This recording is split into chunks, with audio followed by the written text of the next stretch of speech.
Boa noite para todas, todos que estão aqui. Nós estamos estudando o livro Teologia e os LGBT, do Padre Luiz Correia Lima. Nós hoje retomamos os estudos a partir da página 101. Então, fazendo uma retomada, nós estamos no capítulo 3. Cadê? Capítulo 3, o mundo católico diante das questões de gênero e orientação sexual. Michele, o áudio ficou mais baixo. Michele, aqui o áudio está normal. Eu não apertei nada, não. Eu acho que é o celular. Vamos lá, então, na página 101, a gente está começando o alerta contra as tendências. Tá? Eu começo lendo, depois vocês me ajudam aí ali.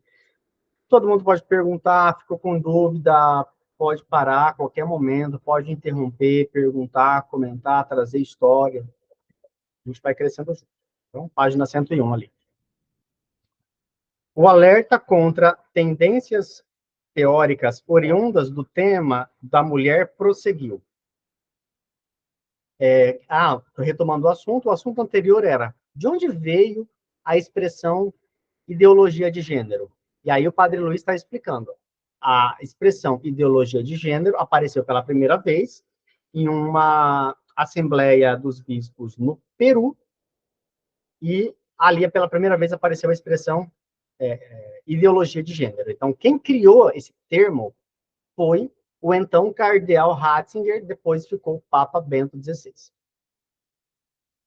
E aí está explicando isso, né? Como foi que começou essa expressão, de onde é que vem. E agora ele vai entrar explicando que isso começou a partir de uma cutucada que as mulheres cis fizeram dentro da igreja. Foi uma ascendência da reflexão em torno do papel da mulher no mundo da igreja. No mundo civil em geral, né, mas também isso afetou a igreja. O alerta contra tendências teóricas oriundas do tema da mulher prosseguiu, a fim de se evitar qualquer supremacia de um sexo sobre outro. Tende-se a eliminar suas diferenças, considerando meros efeitos de um condicionamento histórico-cultural.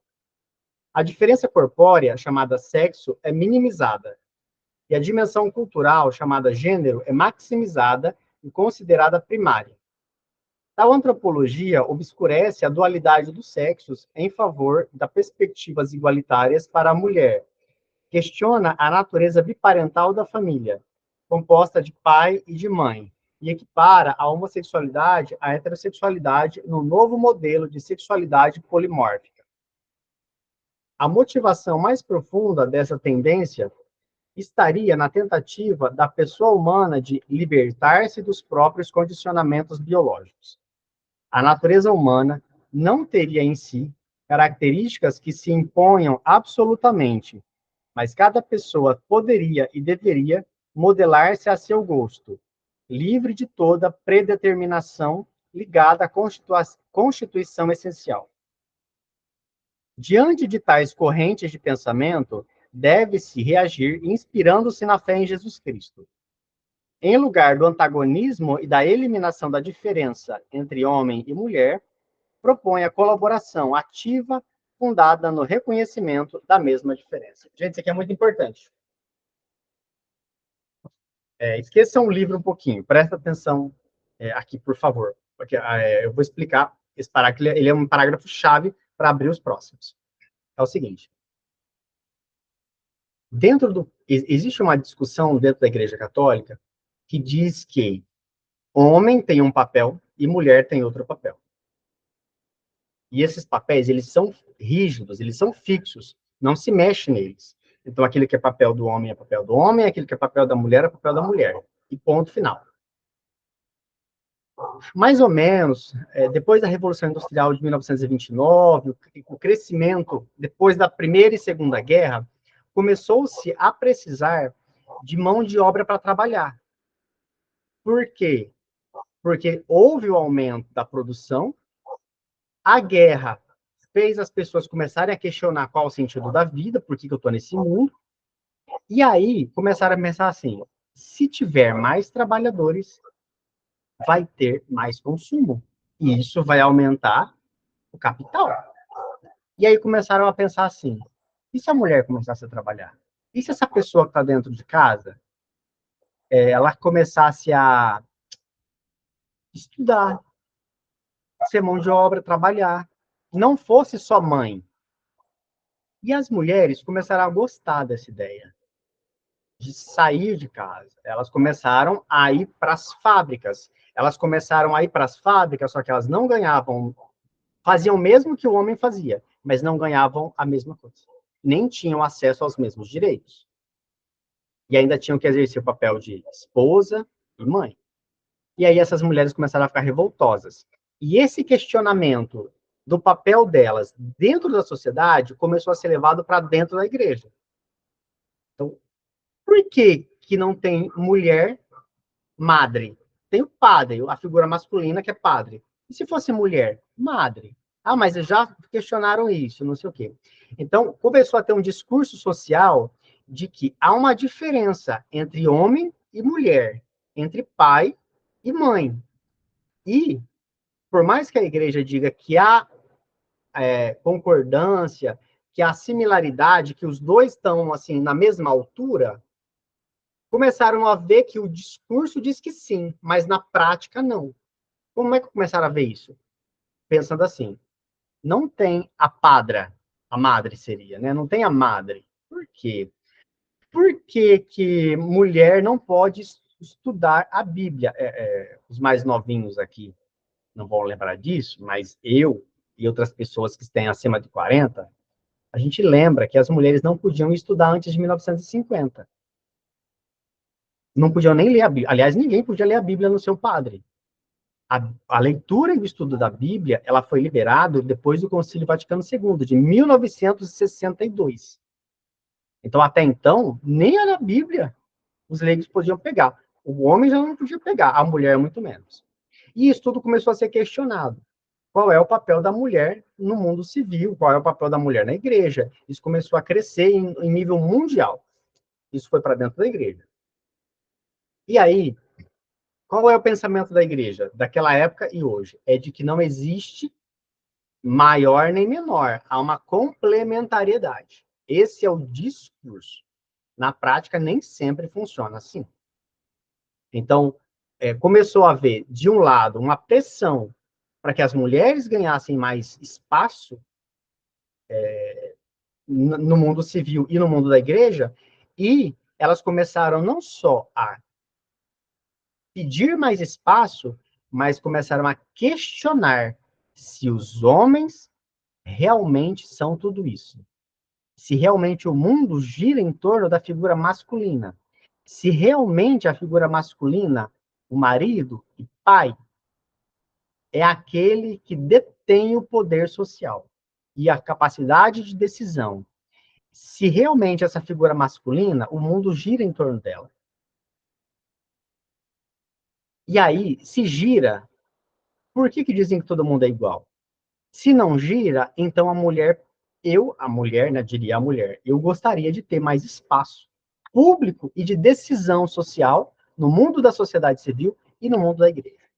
Então, a figura masculina e o papel masculino começou a ser questionado, porque até então tudo girava em torno do pai, do marido, daquele que é da figura masculina. Ele é o poder final. Ele decide tudo. Inclusive sobre a ideia de Deus, né? A figura de Deus é um pai. Ninguém fala de Deus é mãe. Quer dizer, quase hoje, né? Se fala, mas não se falava. E aí começou a ter esse tipo de pensamento, e isso começou a crescer em todos os lados. Não tem novidade nenhuma até aqui, né? Só que, de um lado, começaram a questionar a, a paternidade, a figura, a centralidade da paternidade, e começou a haver um movimento contrário de repressão a esses movimentos feministas, fora da igreja e dentro da igreja. Então, isso ficou sendo crescente de 1950 para frente. Isso foi crescendo bastante. Ainda estamos nesse movimento de questionamento se a figura masculina tem tanta centralidade e poder. Assim, tem um monte de teorias sobre isso. Então, o que esse parágrafo disse foi isso que eu falei com as palavras mais bonitas do parágrafo, né, do padre Luiz. Então, onde é que está a questão? A questão é assim: se a figura masculina ela é expressão de Deus, porque Deus é pai, então o casamento tem como centralidade a figura masculina. E a mulher tem que obedecer ao marido, conforme está escrito na Bíblia. E aí começaram a falar, mas é assim mesmo? Tem que fazer isso mesmo? Como que é esse obedecer? Mas não falou que é igual? Não falou que eles estão no mesmo junto? Por que a mulher tem que obedecer? E aí começaram a ver esses questionamentos onde não só o homem tem poder de falar, de duvidar, de questionar, de decidir, mas as mulheres começaram a reivindicar isso também. Esse é um ponto. Então, assim, quando junta homem e mulher, se eles são complementares, eles são imagem e semelhança de Deus. Para ser imagem e semelhança de Deus no matrimônio, precisa da figura masculina e da figura feminina. Homem e mulher. Junta imagem de Deus. Mas e aí? Começaram a ter as uniões de duas figuras masculinas ou de duas figuras femininas. E aí, isso é expressão de Deus ou não? Onde é que está a expressão de Deus? Está na figura. Onde é que está o destaque? Está na figura daquele que tem pênis? Está na figura daquela que tem vagina? Ou está numa expressão de afeto? E aí entra a palavra gênero na discussão, que é o que é que define o amor entre um casal? Os genitais ou o amor? Então, e essa é a discussão atual. O que é que define um casal? É o ato sexual entre um pênis e uma vagina ou o amor entre duas pessoas, independente da presença ou ausência de um pênis? Gente, aqui, alguém tem alguma dúvida? Tem alguém em crise? Alguém não entendeu alguma parte? Pode perguntar, gente. A gente está aqui para isso mesmo, tá?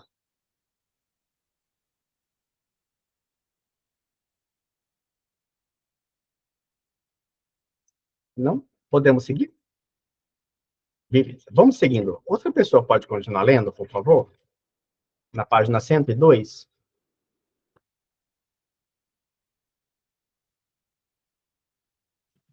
O tom da crítica aos estudos de gênero subiu no pontificado de Bento XVI. Para ele, a fé no Criador é uma parte essencial do credo cristão. E a Igreja Católica não deve se limitar a transmitir aos fiéis somente a mensagem da salvação. Ela também tem uma responsabilidade com a criação. Deve defender os dons da criação que pertencem a todos e proteger o ser humano contra a sua própria destruição. É necessário que haja uma ecologia do homem. A natureza do ser humano como homem e mulher não é uma metafísica superada. Trata-se da fé no Criador e da escuta da linguagem da criação, cujo desprezo significaria uma autodestruição do ser humano e uma destruição da própria ordem de Deus. O que, o que com frequência se expressa com o termo gender. Prossegue o Papa. Sintetiza-se definitivamente na auto-emancipação do ser humano em relação à obra do Criador.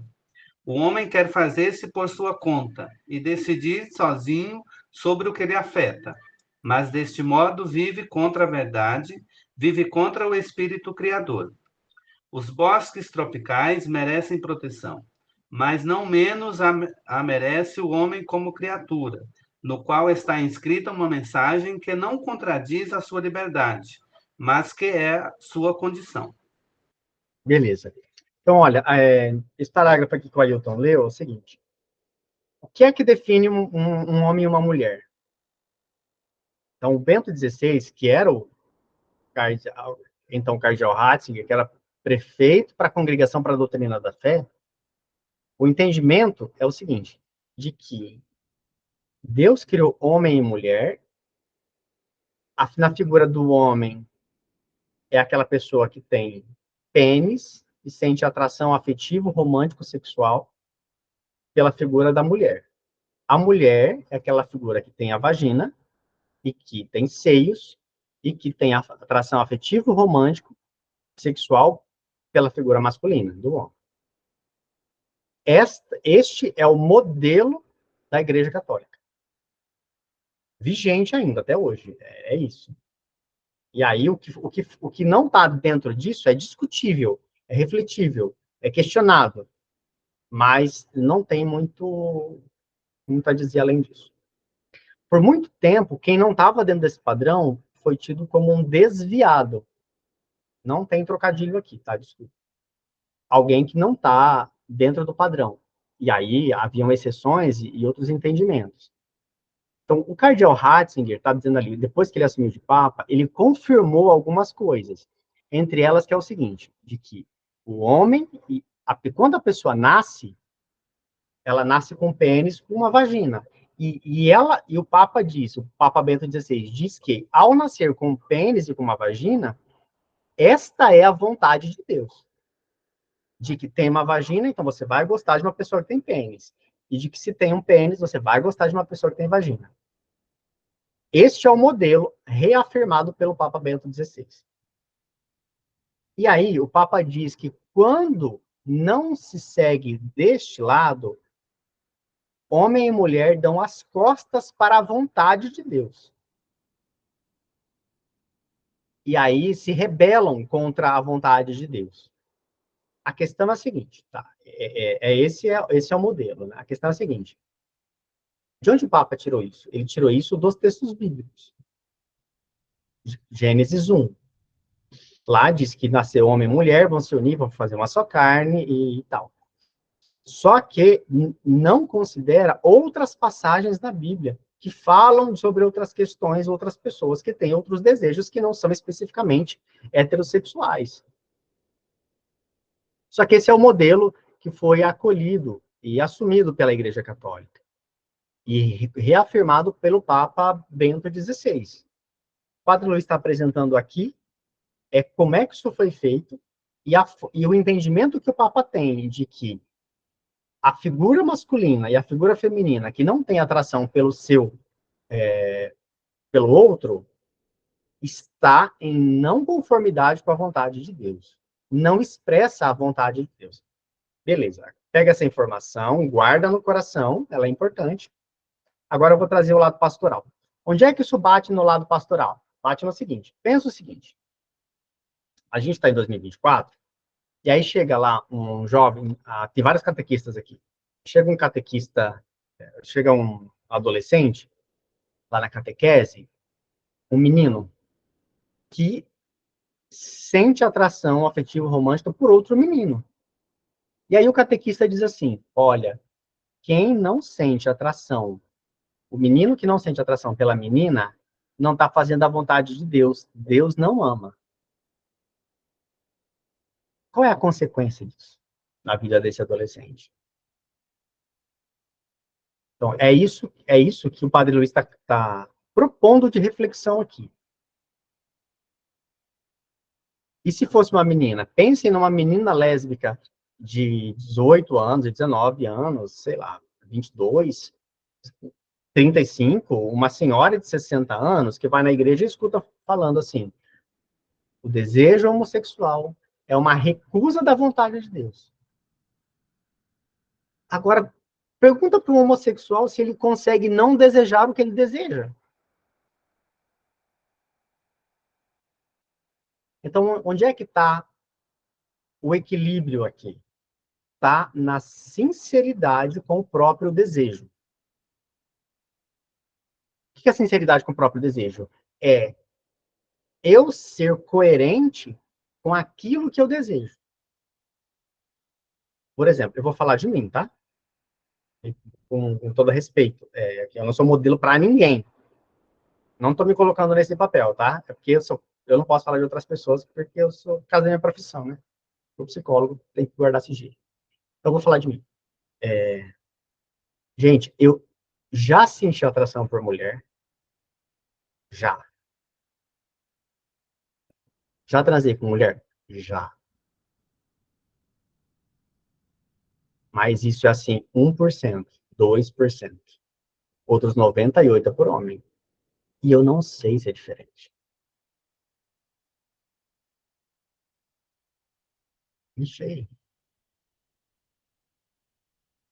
Eu não, se vocês não fazem noção de quantas vezes na minha vida eu rezei para Deus tirar isso de mim. Não sei. Nunca atendeu até hoje. Não deu certo. Essa reza não valeu.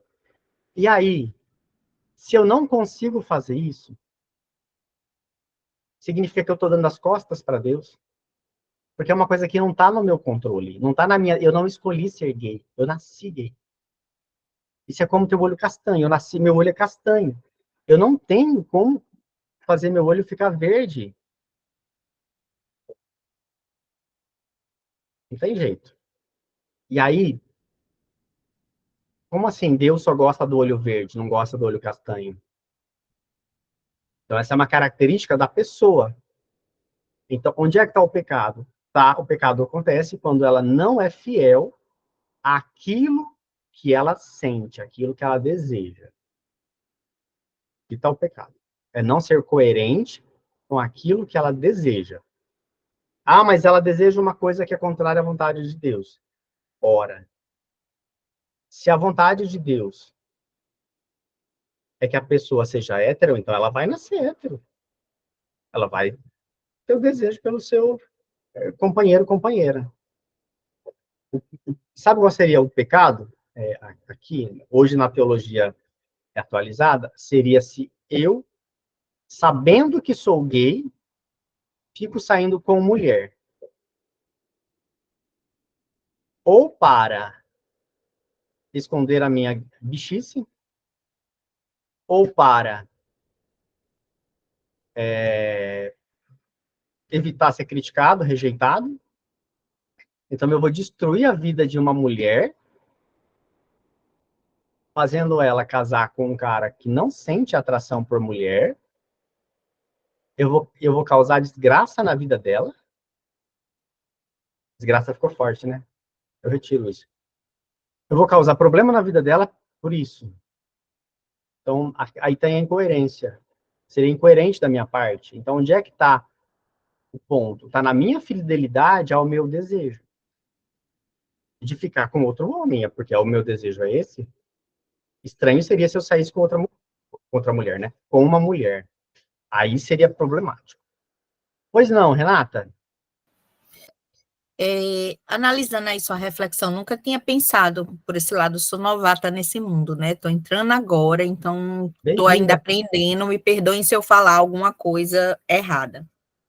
Mas diante dessa sua reflexão, nesse caso você estaria, inclusive, infringindo um dos mandamentos de não mentir, porque você está mentindo para aquela mulher e está mentindo para os outros, não é isso?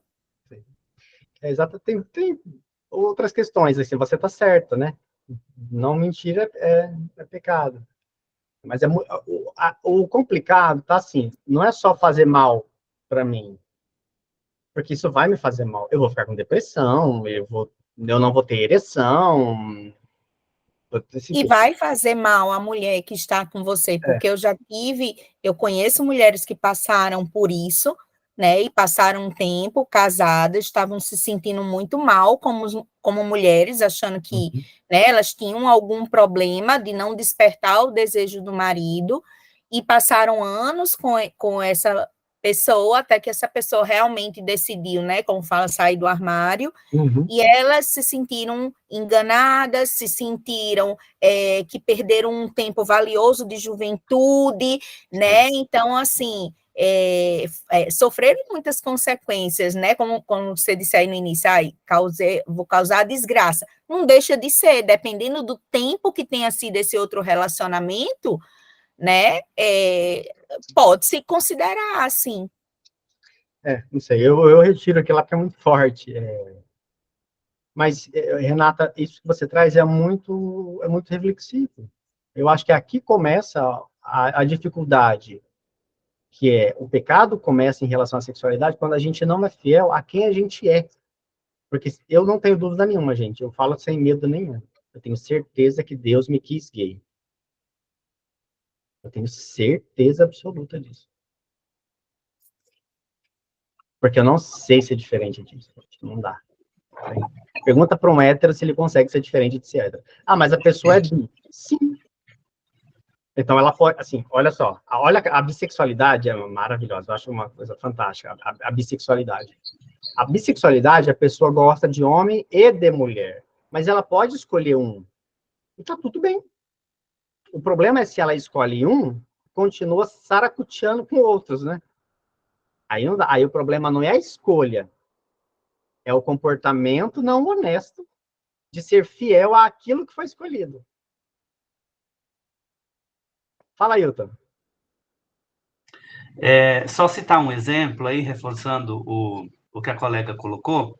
Quando eu me revelei para meus pais, eu primeiramente revelei para minha mãe, e a única coisa que ela me pediu foi: não quero problemas, sofrimento, né? Eu só quero que você seja feliz. E citou um exemplo de um primo dela, eu não cheguei a conhecê-lo, porque acho que ele morreu antes de eu me entender como gente. E ela citou esse exemplo, que o primo dela, casado, foi obrigado a casar, não conseguiu ter filhos, a esposa gostaria de ter filhos, todo mundo sabia que ele era homossexual, todo mundo sabia, né? Mas ele se obrigou a casar, a ter uma vida conjugal com uma esposa, até o ponto de viver uma vida a dois, mas sem ter um herdeiro, né? Coisa que a esposa queria. Então, veja como isso, como foi sofrido isso para ele, né? Ele se obrigou a ter essa vida, e a esposa também, porque na época a esposa tinha essa questão, como o Fernando colocou no início, que nem estudar elas tinham direito, sequer a divorciar-se, por exemplo, né? A procurar um outro parceiro, coisas desse tipo. Então, como ela foi obrigada a casar com ele, foi obrigada a ficar com ele para o resto da vida, mesmo tendo outros desejos, outras vontades, inclusive a ter um filho. Acontece em muitas situações, Ailton. Há muitos hospícios. Tem gente doente, porque foi tida como louca, mas na verdade a pessoa tem um desejo reprimido que não dá conta. Né? Por várias questões, né? Históricas. E assim, isso pode causar, essa repressão toda pode causar diversos problemas psicológicos. Eu só gostaria voltar ao texto, só para que o Bento XVI, que na época, em 2008, ele era Bento, né? Ele não era Ratzinger. Já era Papa. Ele já era Papa, é um documento do Papa, né? E ele coloca ali que a Igreja deve defender os dons da criação que pertencem a todos e proteger o ser humano contra a sua própria destruição. Como é forte isso, né?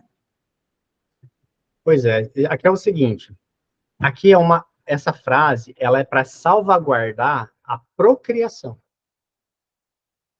Então, quando o Papa defende que a sexualidade para a igreja é a figura masculina que tem pênis, é a figura feminina que tem vagina, e que os dois, e só mesmo, só os dois é quem produz criança, o Papa está defendendo que um relacionamento que não produz criança, não produz uma criança por via genital,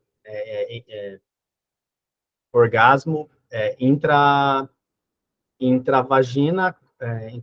pênis-vagina, com ejaculação intravaginal ali.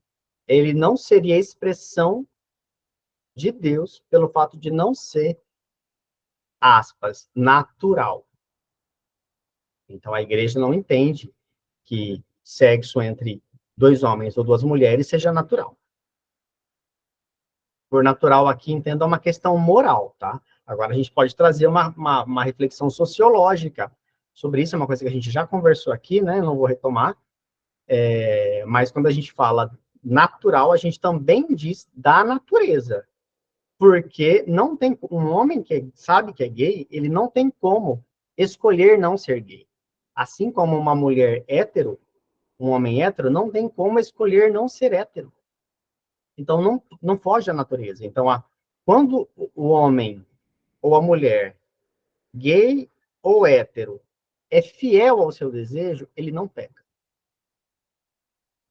Porque ele está exercendo aquilo que Deus, como Deus o criou, como Deus a criou. Na verdade, isso eu assumo que eu estou dizendo aqui sem medo nenhum. Quando homem e mulher são fiéis ao seu desejo sexual, é uma forma de agradecer a Deus, de louvar a Deus. Deus me fez assim. E quando utilizo desse corpo que ele escolheu, do jeito que ele me deu, eu utilizo do presente que ele me deu. É uma forma de louvar a Deus. O Papa Francisco falou ano passado, uma frase muito bonita, de que o prazer, o orgasmo, é divino. Eu me lembro da minha mãe falando, há muitos anos atrás, quando eu era criança, assim, de que a cama de um casal é um altar. Ela falava muito isso. A cama de um casal é um altar, porque ali se encontram duas pessoas que se amam. E o que é Eucaristia, se não amor entregue?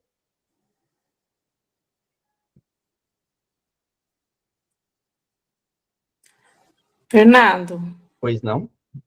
fala para mim aqui o que exatamente quer dizer aqui no finalzinho da 101, modelo de sexualidade polimórfica. Tá, beleza, ótima, muito bom. Excelente pergunta. Isso aqui é da psicologia do Freud. O Freud, ele pensa assim, todo ser humano nasce com uma sexualidade perverso polimorfa. São palavras técnicas. Perverso de perversão, mas não pense nessa perversão comum, tá? É uma palavra técnica aqui. Perversão significa aquele que infringe a lei. É aquele que ultrapassa a lei. É aquele que não suporta alguma coisa em si, ou no outro, ou na sociedade, né? E ultrapassa. E polimorfa, muitos, morfa, formas, muitas formas.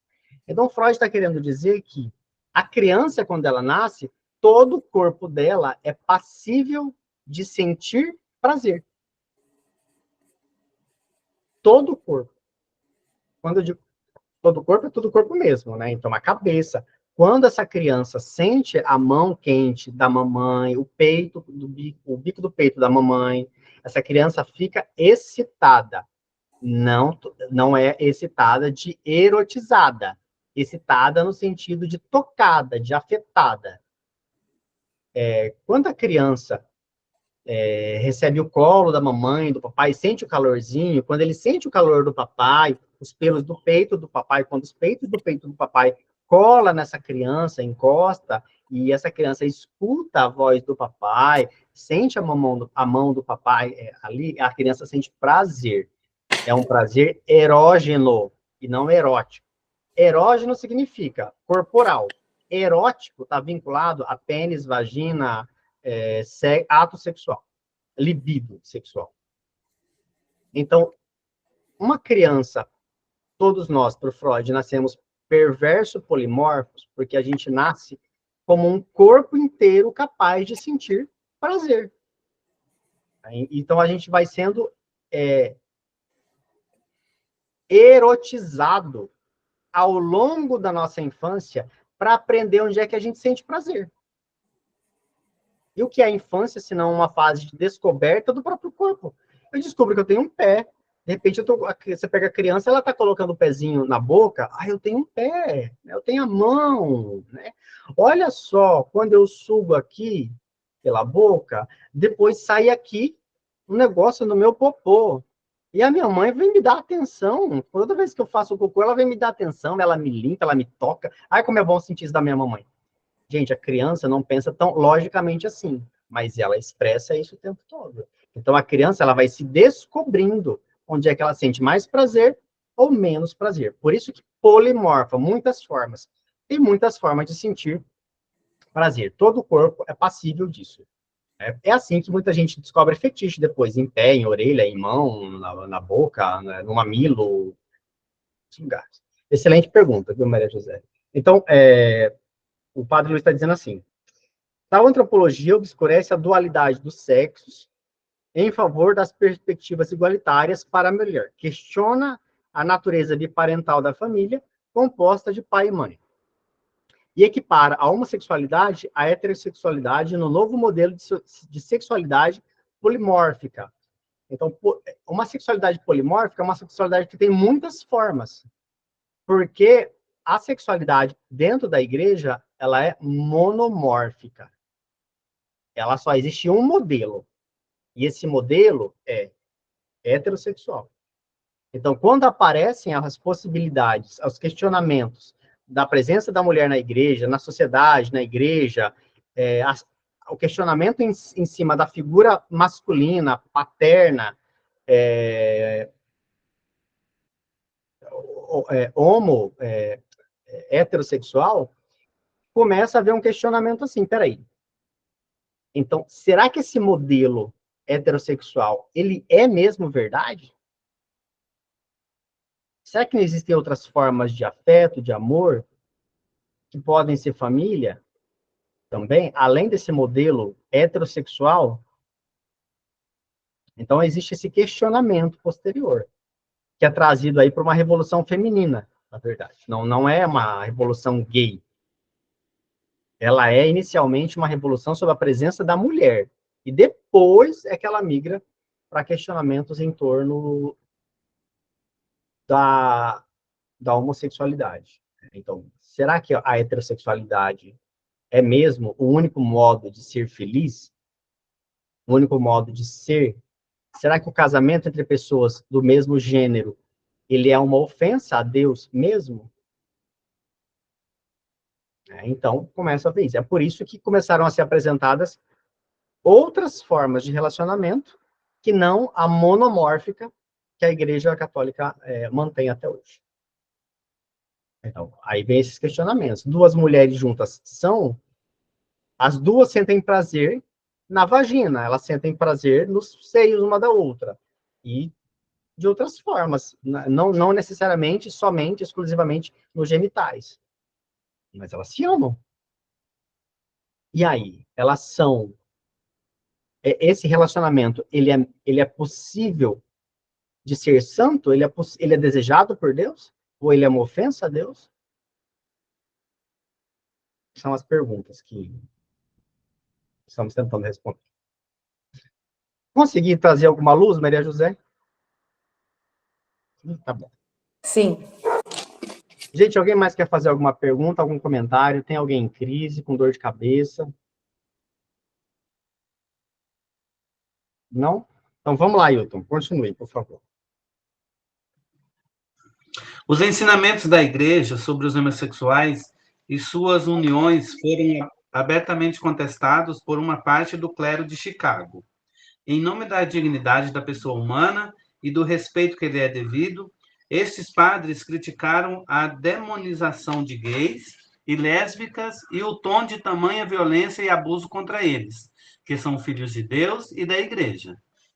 Ninguém mais do que eles estariam sendo massacrados por uma linguagem tão vil. Como... A lógica travou você, Ailton. Ailton. Ailton. Oi? Agora minha internet sim. travou, então. Não, agora voltou. Acho que minha internet... Alô? Ailton, não sei se você está ouvindo, mas a sua internet travou para a gente.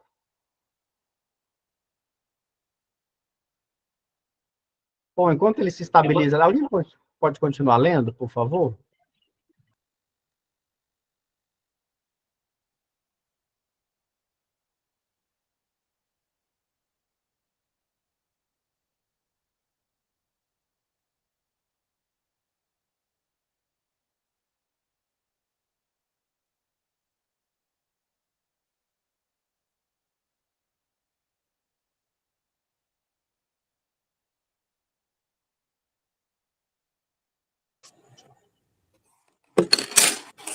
Aonde mesmo, Fernando? Estamos ali, ninguém mais, na página 103, segunda linha. Tá. Ninguém mais do que eles estariam sendo massacrados por uma linguagem tão vil.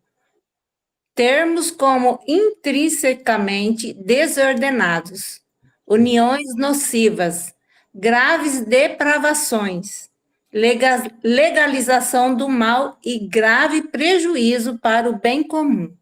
São um bombardeio que em muitos arrasa o respeito próprio e a autoestima. Esta linguagem asquerosa e tóxica força-os a abandonar a participação ativa na igreja e a questionar como podem permanecer em uma instituição que eles experimentam como abusiva. Não é possível trabalhar pastoralmente as necessidades de irmãos homossexuais com base nesse tipo de linguagem.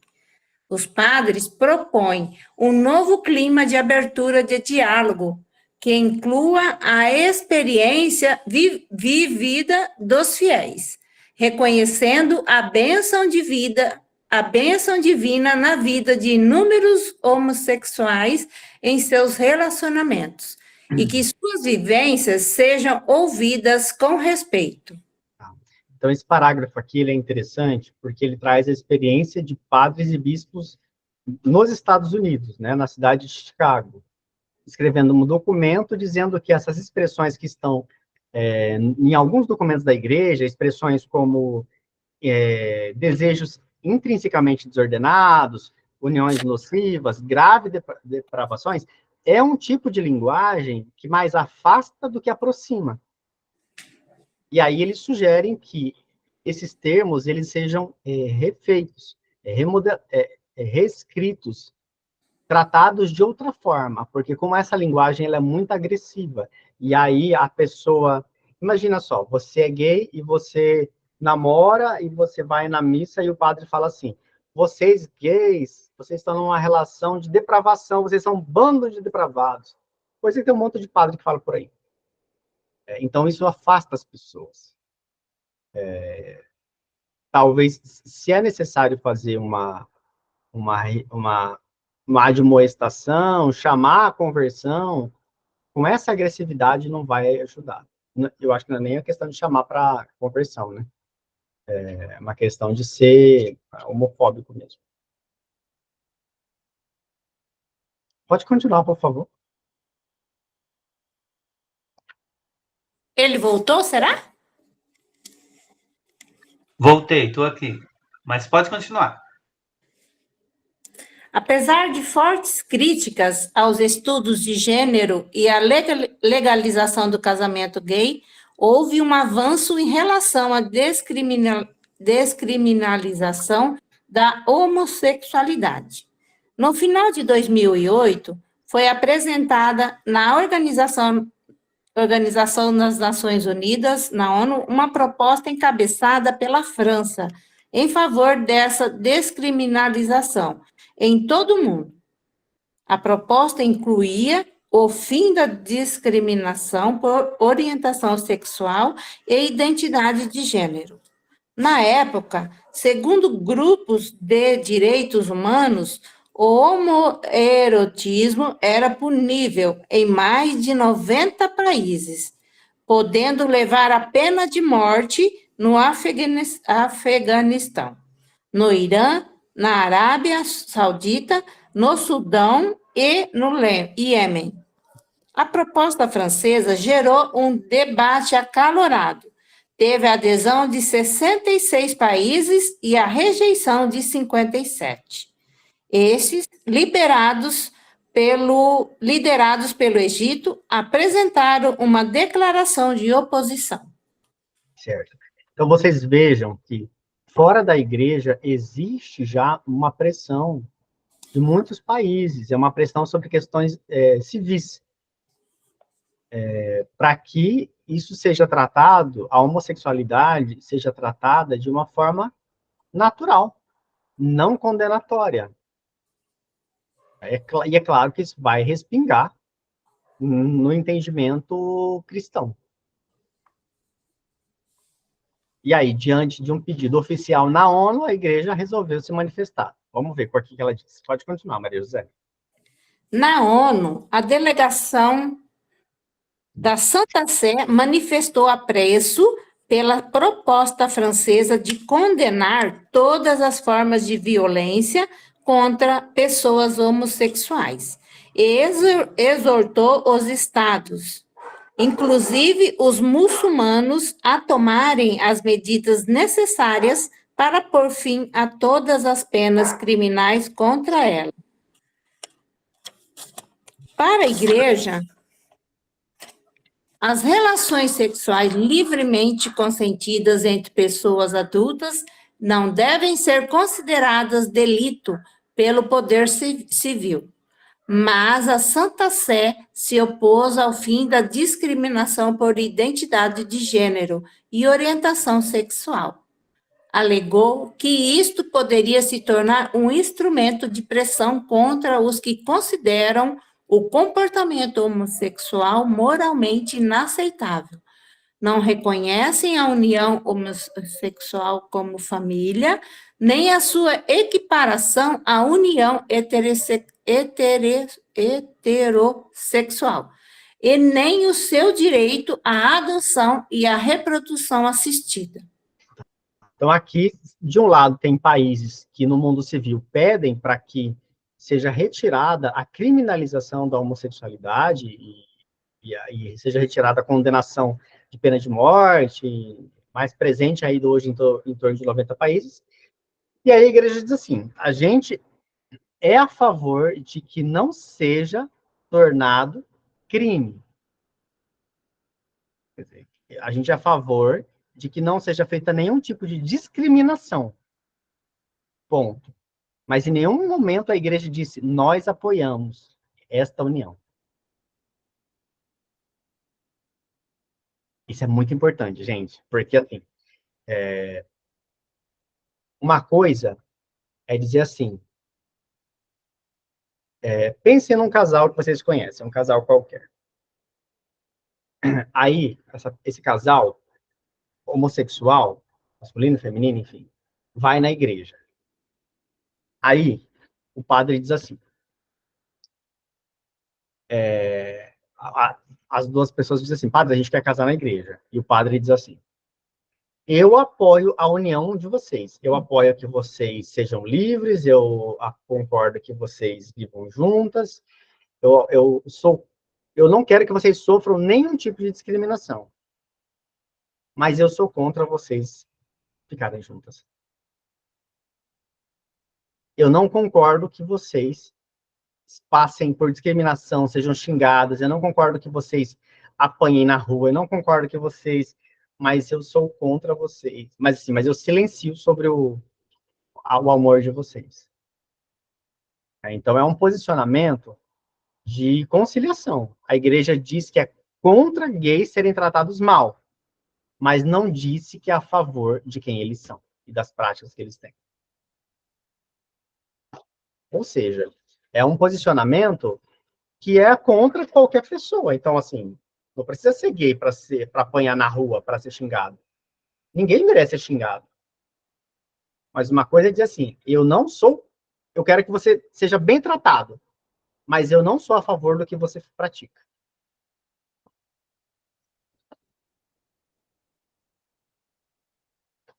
Eu não concordo com o que você pratica. Que você seja bem tratado, mas eu não estou de acordo com o que você faz. Nem adoção, né?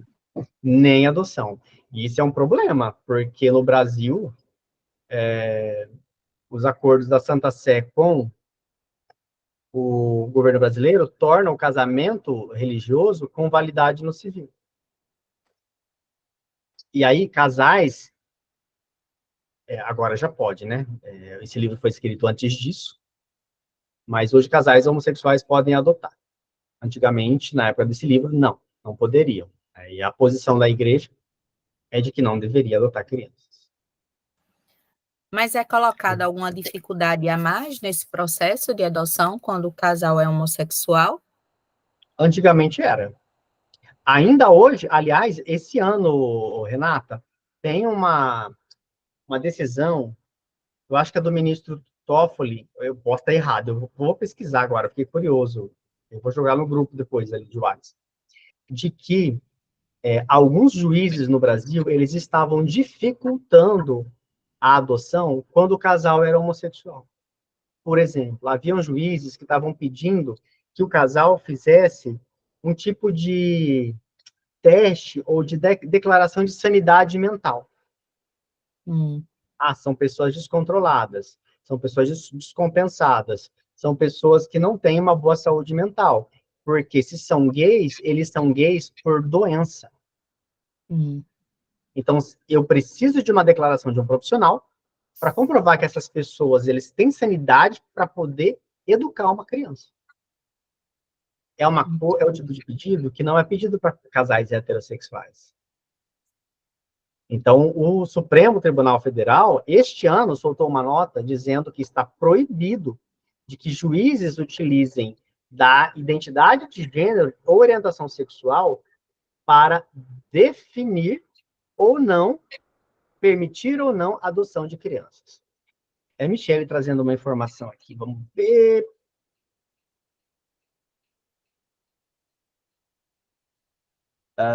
Michele, esse teste hoje para todos. Eu e minha esposa estamos na fila há 2 anos. Teoricamente, não há discriminação aqui em Maringá.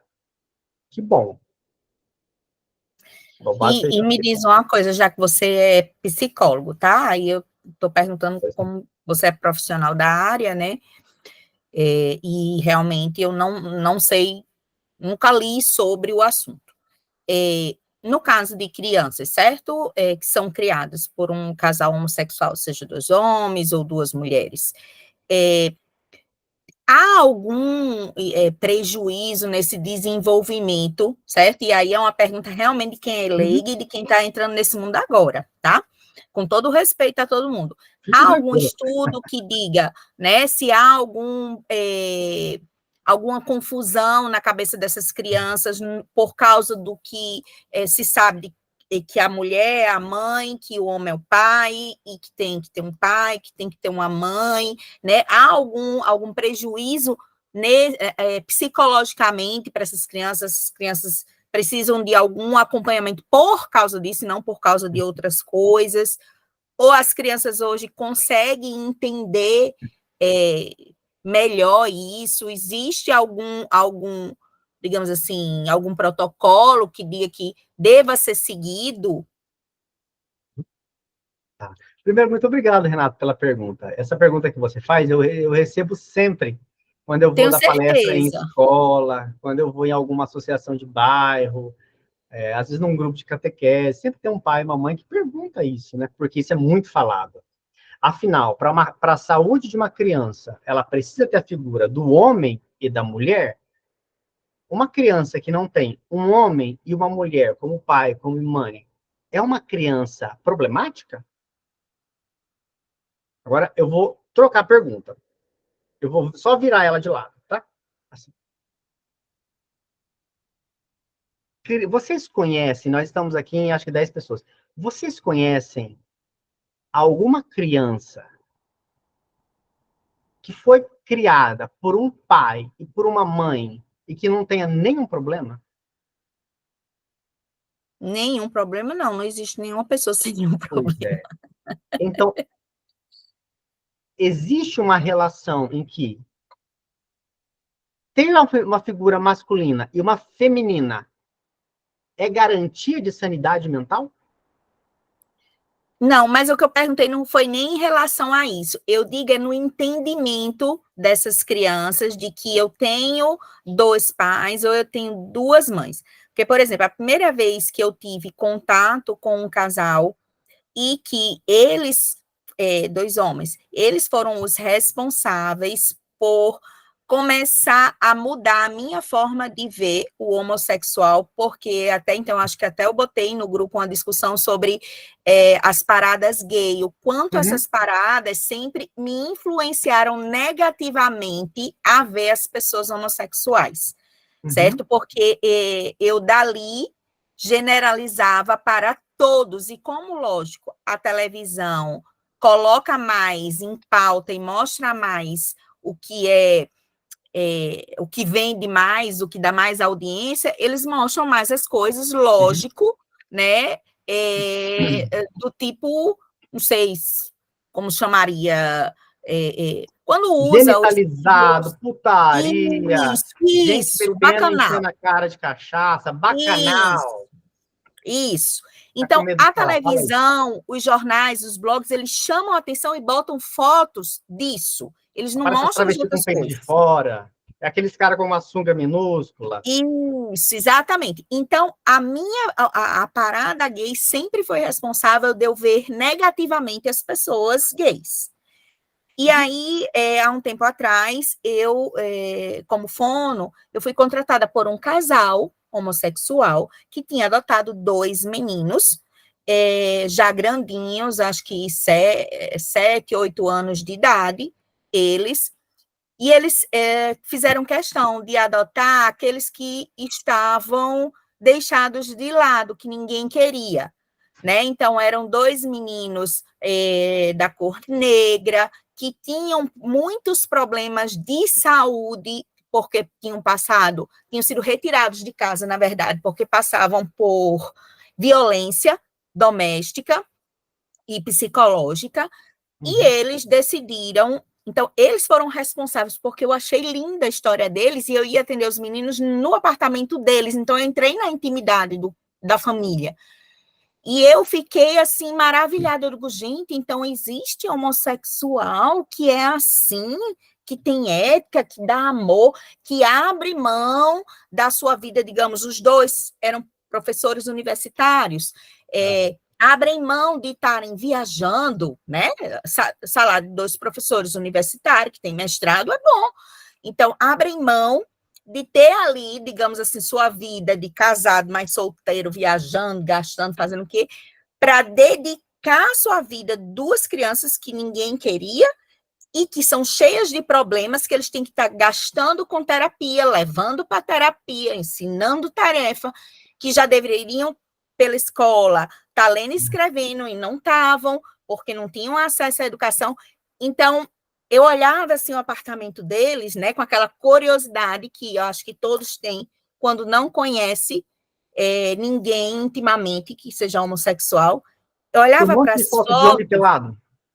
Não tinha, exatamente, porque era a visão que eu tinha, né? Se eu entrar numa casa de um casal assim, vai ter gente se beijando, gente pelada, era o que eu imaginava, porque era o que a parada gay me mostrava. E aí eu olhava as fotos, né, os porta-retrato, sempre eles 2 juntos, mas nunca de agarrado, nem de nada disso, com os meninos, cada um tinha seu quarto dentro do apartamento, o casal tinha o quarto deles, cada um dos meninos tinha o seu, eles não invadiam o espaço um do outro, e aí eu, curiosa, né, fazia de conta que era necessário para a terapia dos meninos, mas era minha curiosidade. E aí eu perguntava, como é que é para os meninos assim, né? 2 pais, eles conseguem entender, né? Então, eles faziam, pai, e eles explicavam para mim, ó, eles entendem que é pai fulano, pai cicrando, né? Quais são as funções na casa, as obrigações que pai fulano faz, quais são os que outro pai faz, e a gente ensina eles a responderem, a gente tem 2 pais, né? Então, eu lembro que na época eu saía dizendo a todo mundo, gente, eu conheci um casal, poxa, eu tô tão fã deles, que coisa linda, eu não sabia que existia isso, sabe? E eu via os meninos realmente bem em relação a isso, a terem 2 pais, né? Então, aí eu fiquei, pô, será que então as crianças vivem de boa, não ficam com nenhuma coisa que... por que então eu tenho 2 pais, não tenho um pai e uma mãe? Né? E esses meninos, eles entendiam, né? Então, eu achava assim, não, um casal homossexual, então vai incentivar os meninos a serem, vai querer que eles sejam, vai ficar dizendo para eles serem, né? E nessa família não tinha, né? Então, eles foram os primeiros a me mostrarem o mundo LGBT de uma maneira diferente do que eu enxergava. Muita gente pensava assim, Renata, né? Isso é vendido. Por que vendido? Porque hoje, principalmente, porque isso dá like, isso dá views. E like e views dá dinheiro. Dá venda de livro, dá curso, dá um monte de coisa. Renata, existem motivos para que isso seja mostrado dessa forma. Questões sociológicas, questões mercadológicas, questões econômicas, questões culturais, questões religiosas, interesses socioeconômicos e religiosos, enfim, blá, blá, blá. Assim, não existe, antigamente se dizia isso na psicologia, de que uma criança saudável, ela precisava da figura do homem e da mulher, e que o homem tinha um papel a cumprir e da mulher, a mulher também. Com o tempo, a psicologia foi evoluindo e foi percebendo que podem ter um homem e uma mulher, mas que essas figuras também podem ser representadas por outras pessoas, que não necessariamente é aquele que tem pênis e aquele que tem vagina. Dizendo isso, virando a página, assim, de outro lado. Assim, ter um pai e uma mãe heterossexuais não são segurança de heterossexualidade. Não. Entre nós aqui, acho que a gente está em 10 pessoas, pelas minhas contas, tem pelo menos 10 viados, 5 viados aqui dentro, a menos que esteja errado. Todos nós viemos de um casal heterossexual. Todos nós nascemos e crescemos e fomos vendo beijo hétero, filme hétero, e a gente não se influenciou. Então, não existe uma relação entre ter pais gays e fazer filhos gays. Não existe isso. Assim como não tem como fazer um casal heterossexual só ter filhos heterossexuais. Meu pai e minha mãe são héteros, até onde eu sei. Meu pai e minha mãe são héteros, eu sou gay.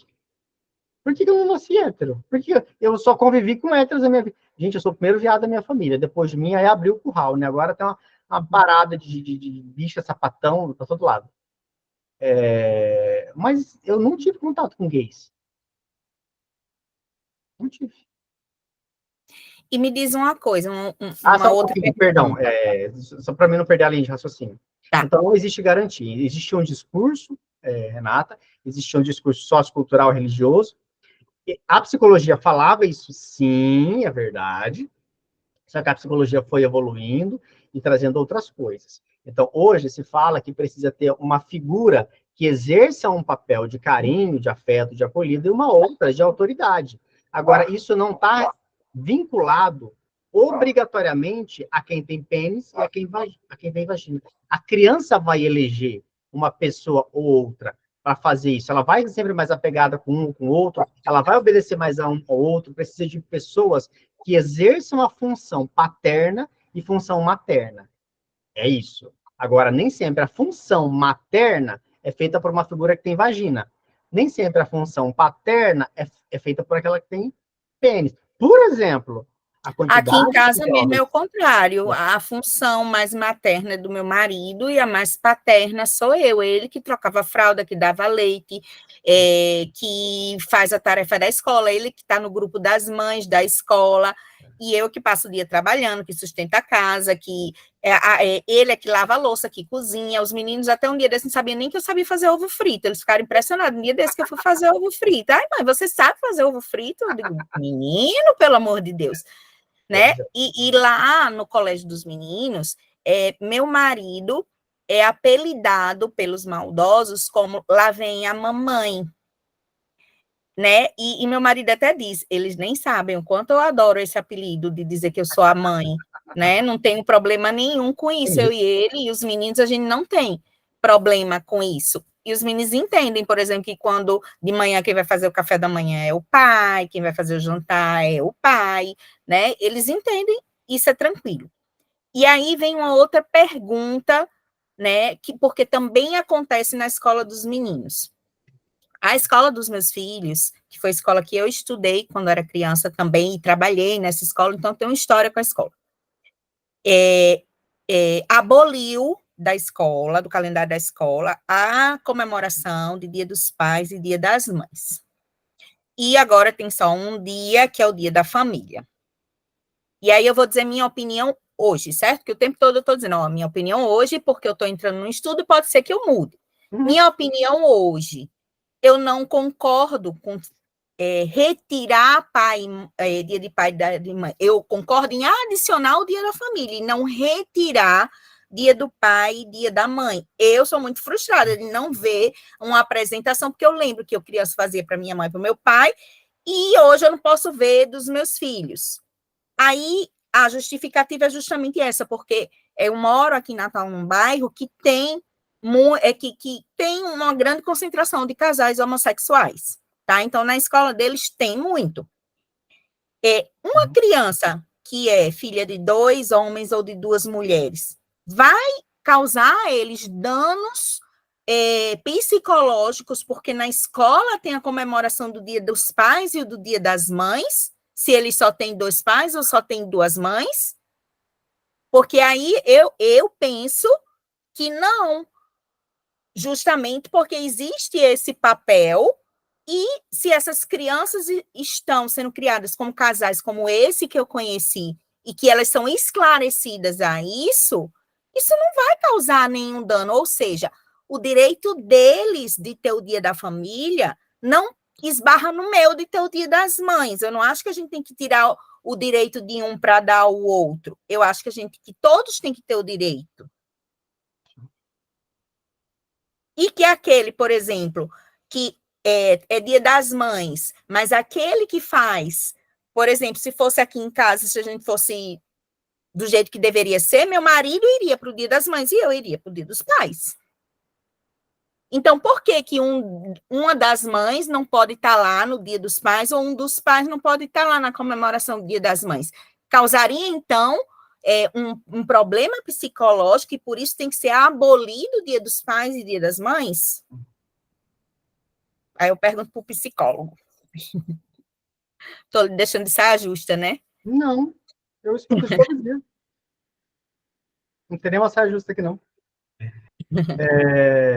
Renata, como é a sua opinião, eu respeito a sua opinião, né? Mas eu não tenho que tentar te convencer de nada, não, tá?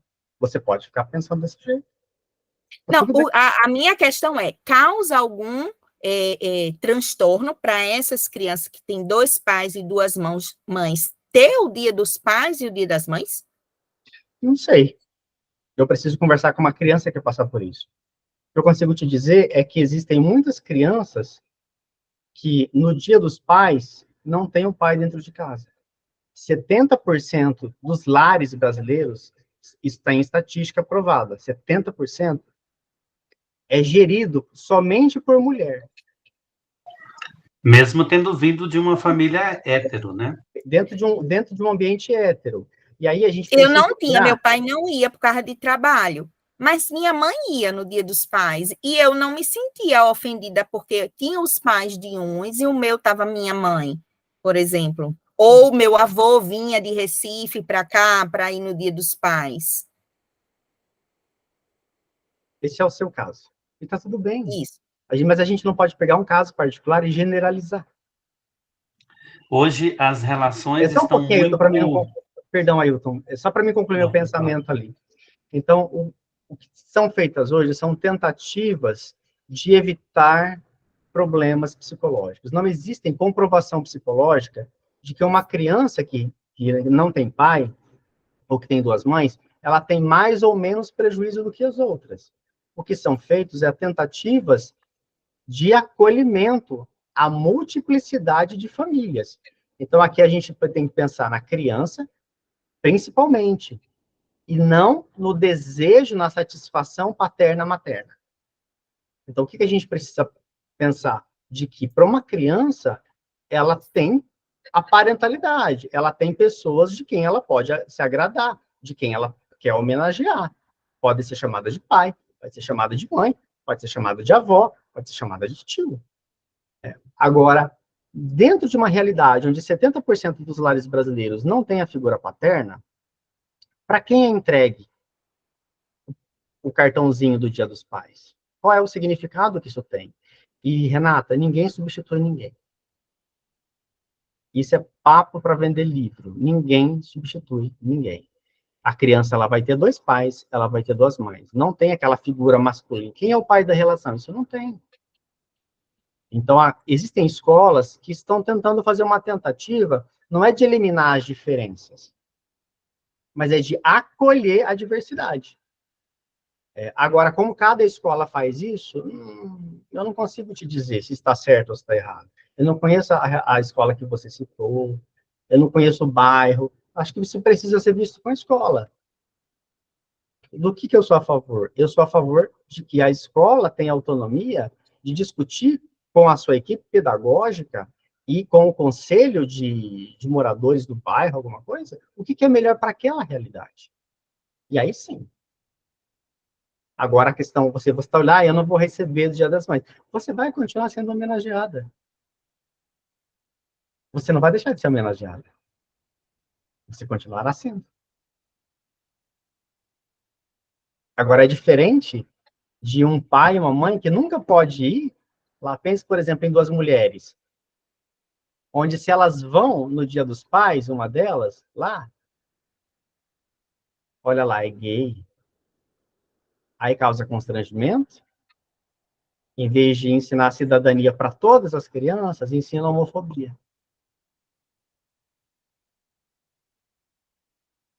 Mas assim, eu não tenho intenção de te convencer de nada, não. Não, eu pergunto justamente para ouvir, porque o tempo todo eu estou dizendo, ó, gente, hoje eu penso assim, mas eu estou perguntando, eu estou ouvindo, eu estou lendo, Isso é bom. né, para ver se realmente eu permaneço com esse pensamento ou não, porque aí eu até comecei a me colocar, tá, então meu filho, porque meu filho, quando me contou, né, e eu comecei a chorar, assim, porque eu fui pega muito de surpresa, eu fiquei meio sem ação. Aí, quando ele me viu, assim, chorando, uma das coisas que ele disse foi assim, mãe, mas não se preocupa, você vai ter neto, viu? Ele disse desse jeito. E aí eu nem entendi naquela hora, eu disse assim, eu não estou preocupada se eu vou ter neto ou não, sabe? Porque ele falou isso e eu estou preocupada se eu vou ter neto ou não, mas ele sabe que eu sou, apesar de eu exercer uma figura paterna nas minhas funções em casa, mas eu sou muito materna no sentido de acolhimento de criança, né, de gostar, né, e de querer ter, eu sempre quis ter muitos filhos, tal. E aí, depois, nisso, né, eu comecei a pensar, tá, e será que, então, meu pensamento vai mudar quando for Miguel e ele tiver um filho, e aí vai ter o Dia das Mães, né, eu comecei a pensar sobre isso. Eu digo, tá, mas posso ir no Dia das Mães, ou ele pode ir, como eu fui várias vezes no Dia dos Pais, porque o pai dele estava trabalhando, não podia ir, né? E eu fui, nunca houve problema, né? Em relação a estar a mãe no lugar do pai, ele também nunca colocou problema. Aconteceu demais isso comigo também. Mas pode ter aquela criança que realmente se sinta, né? Minha mãe já trabalhava isso muito com a gente. Olha, seu pai vive viajando, tal, tal, tal. Então a gente meio que já esperava que ele não ia e não se incomodava, né, com aquilo. Que bom que Mas você com tinha alguém que certeza explicava. é. Agora, assim, esse é o teu contexto, Renata. Agora, 69% das outras pessoas não tem alguém que explique. O pai abandonou a mãe, queria que a criança fosse doada, o outro é bêbado, o outro tem outros problemas de vício com outras coisas, enfim. Milhões de casos. Então, eu acho complicado a gente generalizar. Eu sou a favor de que isso seja pedagogicamente construído de forma coletiva. Eu não tenho uma solução para isso. Mas agora, uma coisa é certa: a gente precisa acolher as famílias que são diversas. Isso, assim, quando você fala assim, eu sou homem da relação, eu ia no Dia dos Pais lá porque o meu marido não podia. Só que você está num ambiente hétero. Toda a estrutura é pensada para você. Deixa eu chegar lá no Dia das Mães, um homem de barba, com o marido do lado, para receber. E você olha a reação das pessoas, é a mesma? Mas isso também pode acontecer no Dia da Família, porque aí o Dia da Família também vai estar. Só que o Dia da Família, ela não foca no conceito pai e mãe, homem e mulher. Ela é mais ampla. Diversa, né? Ela é diversa. Só para reforçar, eu trabalho em escola, sou secretário, 1.500 alunos, e nós temos casos em que a mãe não quer nem que o filho lembre do pai. É verdade. Verdade. É verdade. Para encerrar, gente, aqui, muito boa, Renata, seu conteúdo. Por favor, pergunte mais, é muito bom. Não, eu vou viver perguntando, tá, gente? Porque até Pergunte. esgotar todas as minhas dúvidas, todos os meus questionamentos, reflexões, eu preciso perguntar a vocês que têm como me responder, né? Aqui é o lugar de perguntar. Eu não sei se a gente vai conseguir responder todas, né? Eu nem tenho essa intenção. Mas na hora que seja o que for que vocês respondem, vocês me fazem pensar em refletir numa outra forma de ver aquela situação que eu coloco. Então, é isso que eu estou procurando, né? Ouvir a opinião e reflexão de outros para, em cima disso, refletir os meus pensamentos e minhas reflexões. Tá bom, parabéns pela sua atitude. É isso aí. Por mais Renatas. Gente, eu vou Tem que ser, senão a gente vocês. não para de sofrer e não acolhe verdadeiramente, né? Eu vou só indicar esse livro para vocês aqui sobre adoção. Vou tirar, aqui não aparece legal na imagem, mas eu vou tirar uma foto, deixa eu ver se eu consigo tirar isso. E mostrar ali para vocês, filtro. Pronto, vai aparecer o nome do livro. Pronto, apareceu. Adoção judicial, né, de filhas e ou filhos em conjugalidades LGBTQI+. Rupturas com a heteronormatividade, da editora Apres, é do meu amigo, o Lindomar, ele é dali de Curitiba. Tem aqui a assinatura dele, teve o Congresso das Famílias ano passado, ele só trata sobre esse assunto. Esse livro aqui é o único do Brasil, vocês só vão achar esse aqui, vocês vão achar outros, mas é ruimzinho, né? Eu indico esse aqui, eu vou tirar uma foto se alguém se interessar. Michele, esposa e outros colegas que se interessarem por adotar crianças, eu acho que seria bom dar uma lida nesse livro.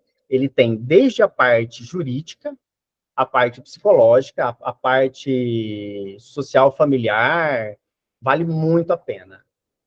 Eu paguei nele, acho que R$90, mas vale a pena, gente, vale a pena. Eu trabalho bastante com isso aqui, vale muito a pena. Para a gente saber, para poder orientar, Hilton, lá na tua escola, né? Sugeri para a diretora, a equipe pedagógica, esse livro aqui. Eu vou tirar uma foto e vou mandar lá no grupo. Com certeza. Vocês gostariam de saber sobre adoção? Interessa a vocês? Eu acho que é um assunto bem interessante, sim, de se saber. Eu vou ver se nesse mês não, porque nesse mês já tem a pessoa certa para dar aquele aulão. Se lembra, primeira, segunda, terceira, segunda-feira, nós se encontra aqui segundo o livro do Padre Luiz. Na quarta, segunda-feira, é um aulão especial com uma figura externa. Já está decidido, mas eu não vou falar para vocês quem é. Vai ser muito bom. Gente, beijo para vocês. Se alguém ficar com mais alguma dúvida, pode me chamar em inbox. Se alguém não for dormir, estiver em crise, deixa a câmera ligada. Eu estou em crise sempre, viu? Por enquanto, eu vou logo avisando. Vamos, quem puder ligar a câmera, por favor, para a gente tirar uma fotinha. Coloca o perfume, passa perfume, para todo mundo sair bonito. Vamos lá. 1, 2, 3. Sorriam. Olha a câmera aqui, ó. O pessoal daqui, ó. X. X. Pronto. Já vou mandar ali no grupo. Lindezas? Até semana que vem. Tchau, obrigada. Tchau, até.